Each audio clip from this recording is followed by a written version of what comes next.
बिस्मिल्लाहिर्रहमानिर्रहीम। नाज़रीन मोहतरम, अस्सलामु अलैकुम वरहमतुल्लाहि वबरकातुहू।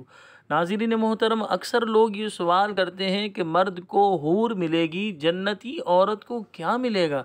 तो इसका जवाब ये है, जो मियाँ बीवी जन्नत में जाएंगे वो वहाँ भी इकट्ठे रहेंगे, और जिस औरत का शोहर माअज़ल्लाह जहन्नम में जाएगा उसका किसी जन्नती मर्द के साथ निकाह कर दिया जाएगा।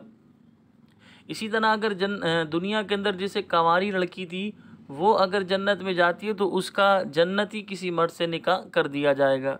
कमसिन बच्चे का जन्नत में निकाह, तो लिहाजा कमसिन बच्चे का भी जन्नत में निकाह होगा। इसका जवाब ये, जी हाँ, हज़रत इमाम अहमद बिन हजर मक्की शाफ़ई रहमतुल्लाहि ताला अलैह फरमाते, कमसिन बच्चा हशर में दुनियावी उम्र और जसामत पर उठाया जाएगा, फिर जन्नत में दाखिले के वक्त उसकी जसामत बढ़ा दी जाएगी और वो बालिग की तना दाखिले जन्नत होगा, और दुनियावी औरतों और हूरों के साथ उसका निकाह कर दिया जाएगा।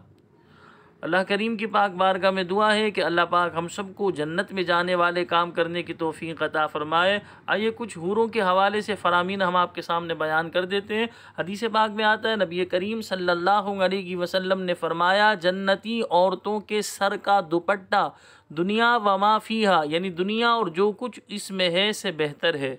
हर जन्नती को बड़ी बड़ी आँखों वाली हूरों में से 2 बीवियाँ ऐसी मिलेंगी कि 70 जोड़े पहने होंगी, फिर भी इन लिबासों और गोश्त के बाहर से इनकी पिंडलियों का मगज़ दिखाई देगा, जैसे सफ़ेद शीशे में सुर्ख शराब दिखाई देती है। अदना जन्नती के पास दुनिया की बीवियों के अलावा 72 हूरें होंगी। अल्लाह पाक हम सब को अमल की तौफीक अता फरमाए। मुझे अपनी ख़ास दुआओं में याद रखिएगा। अस्सलामु अलैकुम व रहमतुल्लाहि व बरकातुहू।